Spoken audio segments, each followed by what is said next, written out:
Blood pressure વર્તમાન સમયમાં બિલકુલ નોર્મલ લાગતો આ શબ્દ એટલી બધી બીમારીનું કારણ બને છે. હૃદયરોગ જેવી સમસ્યાઓ ખૂબ વધવા લાગી, શ્વાસ સંબંધિત બીમારીઓ ખૂબ વધવા લાગી. ગુજરાત રાજ્ય હાઈ બીપી ની અંદર પ્રથમ સ્થાને છે અને એક વખત આપણે હાઈ બીપી ના પેશન્ટ બન્યા એટલે જીવનથી લઈને મૃત્યુ સુધી આપણે એની દવાઓ ખાવી પડતી હોય છે. હાઈ બીપી કે જેને હાઇપર ટેન્શન પણ કહેવામાં આવે છે, એના લક્ષણો શું છે? સામાન્ય રીતે આપણે જ્યારે ચેક કરીએ છીએ ત્યારે જ આપણને ખબર પડે છે કે આપણે આપણા શરીરની અંદર બ્લડ પ્રેશર વધ્યું છે.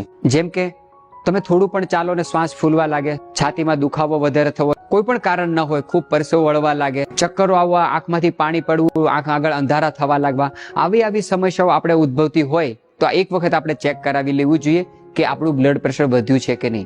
ઘણી વખતે કેવું થાય કે આવા બધા સિમ્ટમ્સ આપણને થતા હોય, આપણે એને ઇગ્નોર કરતા હોય, પછી કોઈ મોટી સમસ્યા આવીને ઉદ્ભવે ત્યારે આપણને ખબર પડે કે આપણું બ્લડ પ્રેશર આટલું બધું હાઈ રહેતું હતું, પછી હાઈ ડોઝની દવા બધી શરૂ થાય. તો આવા સિમ્ટમ્સો જણાતા હોય તો આપણે તુરંત ચેક કરી લેવું જોઈએ કે આપણા શરીરનું બ્લડ પ્રેશર વધ્યું છે કે નહીં. ગુજરાતીઓની સવાર ચા સિવાય થતી જ નથી. સવારે ઉઠી એક શબ્દ છે બેડ ટી, એટલે બિસ્તર ઉપર જ આપણે ચાનું સેવન કરવા લાગીએ. નાસ્તો કરીએ એની સાથે ચા, ઓફિસમાં જઈએ એની સાથે ચા, મહેમાન આવે ત્યારે ચા ને ચા. ચા આપણા જીવનમાં એટલી હદે વણાઈ ગઈ છે કે આપણે એને સ્વીકારવા જ તૈયાર નથી કે ચા આપણું વ્યસન છે. નાના બાળકોને પણ ગૃહિણીઓ, માતાઓ, બહેનો દૂધની અંદર ચા નાખીને આપી દે.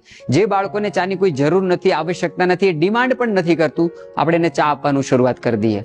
આપણે જાણવું જોઈએ કે ચા એ લો બીપી વાળા લોકોની દવા છે.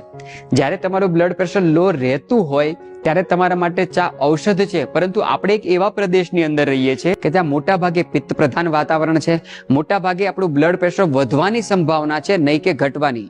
એટલે એવા દેશો કે જ્યાં ખૂબ વિપુલ પ્રમાણમાં ઠંડી પડતી હોય, એવા પ્રદેશો કે જ્યાં લો બીપી થવાની સંભાવના પૂરેપૂરી હોય, ચા એમના માટે મેડિસિન છે, નહીં કે આપણા માટે. હવે ચા તમે પીતા જ હોય, આદત હોય, છોડી જ ન શકતા હોય તો પ્રયત્ન કરો કે ચા ઉપર આપણે અંકુશ લાવીએ. ઘણા એવા લોકો આપણે જોયા છે કે તે લોકો દિવસની અંદર 8 થી 10 વખત ચા પીવે છે. તો આટલું બધું ચાનું આપણે સેવન કરીશું તો 100% આપણે બ્લડ પ્રેશર આવશે. નાના બાળકોથી બિચારા ચાની ડિમાન્ડ કરતા નથી ને દૂધની અંદર ચા નાખીને ઘણી માતાઓ બહેનો આપી દેશે. એ બાળક ભવિષ્યની અંદર બ્લડ પ્રેશરનું પેશન્ટ 100% બનશે.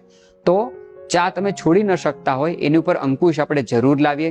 કારણ વગરની ચા, જરૂરિયાત વગરની ચા પીતા હોય ઓછી માત્રામાં પીએ તો જે બ્લડ પ્રેશરની બીમારી થવાનું પ્રમુખ કારણ છે એ ચા છે, એની ઉપર અંકુશ લાવીશું તો એ બીમારી આવતા પહેલા આપણે રોકી શકીશું.